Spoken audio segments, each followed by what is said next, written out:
कानपुर शहर में नेहा नाम की एक लड़की अपने मम्मी पापा के साथ एक बड़े से आलीशान बंगले में रहती थी।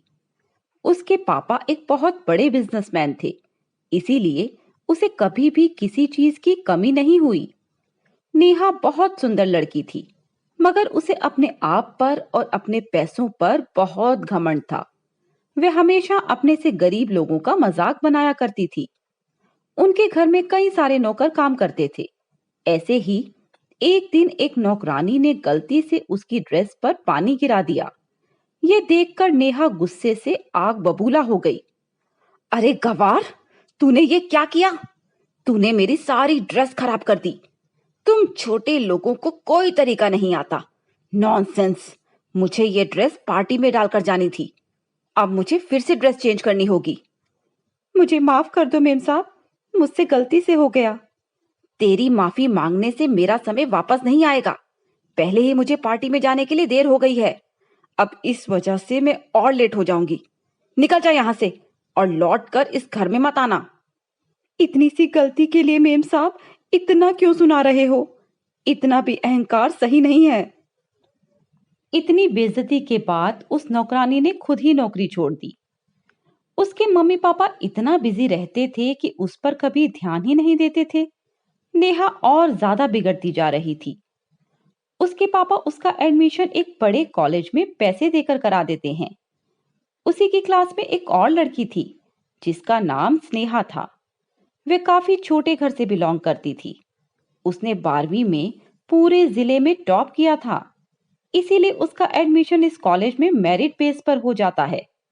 स्नेहा के पापा नहीं थे। उसके पापा का कई सालों पहले देहांत हो गया था, इसीलिए तब से उसकी मम्मी ही उसका ध्यान रखती थी। उसकी मम्मी लोगों के घर काम करके घर का गुजारा करती थी। ये बात स्नेहा जब अपनी मम्मी को बताने जाती है तो उसकी मम्मी बहुत खुश होती है। मम्मी, मेरा कॉलेज में एडमिशन हो गया और सरकार की तरफ से मुझे फ्री में पढ़ने का मौका भी मिलेगा। मुझे तुझ पर नाज है बेटा। बस तू हमेशा ऐसे ही मेरा नाम रोशन करती रही हो। स्नेहा का भी एक सपना था कि वो एक अच्छी नौकरी करे और अपनी मम्मी का काम छुड़ा सके। इसीलिए वह कॉलेज शुरू होने के पहले ही सारी पढ़ाई कर लेती थी। कॉलेज में नेहा और स्नेहा दोस्त बन गए थे। नेहा हमेशा स्नेहा को अपने पैसे का धौंस दिखाती थी। देखो स्नेहा, मेरा नया फोन। वाह नेहा, ये तो बहुत ही अच्छा लग रहा है। अच्छा लगेगा भी क्यों ना, पूरे 1 लाख का जो है। सबकी किस्मत अब मेरे जैसी कहाँ। स्नेहा को उसकी बातों का बुरा तो लगता था, मगर वो उसकी बातों को दिल पे नहीं लेती थी, क्योंकि उसे लगता था कि वह उसकी बहुत अच्छी दोस्त है। नेहा अपने पापा के पैसों को बहुत ज्यादा खर्च करने लगी थी। हर 2 दिन बाद वह अपने दोस्तों के साथ पार्टी करने चली जाती थी। पैसों की अहमियत तो मानो उसके लिए एक कागज के टुकड़े के समान हो गई थी। जब चाहे उड़ा देती थी। ये बात उसकी मम्मी को ठीक नहीं लगती थी। बेटा, तू आजकल बहुत ज्यादा पैसे खर्च करने लगी हो। इतने पैसे उड़ाना सही नहीं है। तुझे पैसों को सोच समझ कर खर्च करना चाहिए। हाँ मम्मी, मुझे पता है। उसकी मम्मी ने उसे कई बार डांटा, मगर उस पर डांट का कोई असर नहीं होता था। इसीलिए उन्होंने नेहा के पापा से बात करने की सोची। सुनो जी, आजकल नेहा ज्यादा ही पैसे उड़ाने लगी है। आपको उसे इतने पैसे उड़ाने की छूट नहीं देनी चाहिए। अब तो उसे मेरी बातों का भी डर नहीं है। मैंने कई बार उसे समझाया, पर वो मेरी बातों को अनसुना कर देती है। मुझे डर है कि कहीं उसके साथ किसी दिन बुरा ना हो जाए। अरे तुम खामखा ही इतना घबरा रही हो। आजकल की जनरेशन ऐसी ही होती है। और अब इस उम्र में थोड़े खर्चे तो होते ही हैं। नेहा के पापा ने भी उसकी मम्मी की बात को अनसुना कर दिया। उन्हें इस बात का पता नहीं था कि वो ऐसा करके कितनी बड़ी गलती कर रहे हैं। नेहा इतनी छूट मिलने के बाद और ज्यादा बिगड़ती जा रही थी। उसमें इतना घमंड आ गया था कि वह अपने से छोटे और गरीब लोगों की राह चलते बेइज्जती कर दिया करती थी। एक दिन ऐसे ही वह मार्केट से अपनी कार में बैठने वाली थी, तभी एक गरीब आदमी उससे खाने के लिए पैसे मांगने लगता है। बेटी मुझे कुछ पैसे दे दो, मेरे बच्चे भूखे प्यासे हैं, मुझे उन्हें खाना खिलाना है।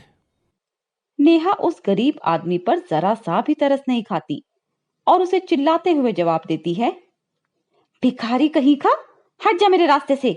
तू मेरे सामने आ गया, अब मुझे घर जाकर नहाना पड़ेगा। फिर नेहा उस गरीब आदमी को धक्का दे देती है और उसको चोट लग जाती है। बेटी ये तुमने सही नहीं किया, ऊपर वाला सब देखता है, इसका बदला वो तुमसे जरूर लेगा। मैं किसी ऊपर वाले से नहीं डरती। इतना कहते ही बस नेहा अपनी कार में बैठकर चली जाती है। दूसरी तरफ स्नेहा बहुत ही मेहनती लड़की थी। वो अपने घर में अपनी मम्मी की बहुत मदद करती थी।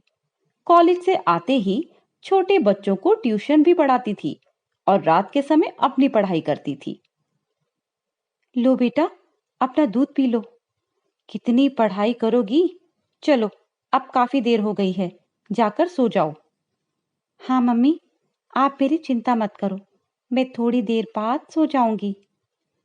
स्नेहा दिन रात एक करके अपनी पढ़ाई कर रही थी और इसका नतीजा ये हुआ कि वह अपनी क्लास में फर्स्ट आने लगी। स्नेहा बेटा, हमारे कॉलेज का नाम ऐसे ही रोशन करती रहो। We all proud of you. जब भी कॉलेज में स्नेहा को प्राइज मिलता था तो नेहा को उसे देखकर बहुत बुरा लगता था। स्नेहा का कॉलेज में इतना नाम देखकर नेहा उससे चिढ़ने लगी थी। मुझे इसका कुछ ना कुछ तो करना ही होगा, नहीं तो ये मुझसे आगे निकल जाएगी। एक दिन स्नेहा अपनी मम्मी के साथ सब्जी लेने बाजार आई हुई थी। तभी नेहा अपनी कार से वहां गुजर रही थी कि उसने स्नेहा को अपनी मम्मी के साथ देखा। उसकी मम्मी को देखते ही नेहा चौंक जाती है। ओह अच्छा, अब समझ आया मुझे। स्नेहा उसी नौकरानी की लड़की है जिसे मैंने अपने घर से निकलवा दिया था। अब तो मुझे और ज्यादा मजा आएगा इसकी बेइज्जती करने में। नेहा स्नेहा की बेइज्जती करने के बारे में सोचने लगती है। तभी उसके मन में ख्याल आता है, क्यों ना मैं अपने सारे कॉलेज के दोस्तों के सामने स्नेहा की मम्मी के बारे में बताऊं। इस तरह एक तीर से दो निशाने हो जाएंगे। पहला तो ये कि सब लोग स्नेहा का मजाक बनाएंगे और दूसरा ये कि इसके बाद स्नेहा कॉलेज आने के बारे में सोचेगी भी नहीं। नेहा फिर अपने घर में एक पार्टी रखती है। उस पार्टी में वह अपने सारे कॉलेज के दोस्तों और स्नेहा को बुलाती है। बेचारी स्नेहा इस बात से अनजान थी कि नेहा उसके साथ कितना बुरा करने वाली है। स्नेहा हंसी खुशी उसकी पार्टी में चली जाती है। नेहा पार्टी में अपने दोस्तों को अपने पास बुलाती है और उन्हें कहती है, सुनो सुनो सुनो, मैं तुम्हें आज एक ऐसी राज की बात बताने वाली हूं जिसे सुनकर तुम सब बहुत चौंक जाओगे और हंसने से अपने आप को रोक नहीं पाओगे। अरे नेहा, सीधा सीधा बताओ ना, इतना घुमा फिरा कर क्यों बता रही हो? हमें कुछ समझ नहीं आ रहा। ठीक है, तो सुनो। स्नेहा एक नौकरानी की बेटी है। उसकी मम्मी लोगों के घर में साफ सफाई करती है और वो हमारे घर में पहले सफाई करती थी। तो इसी तरह स्नेहा भी हुई ना सफाई वाली।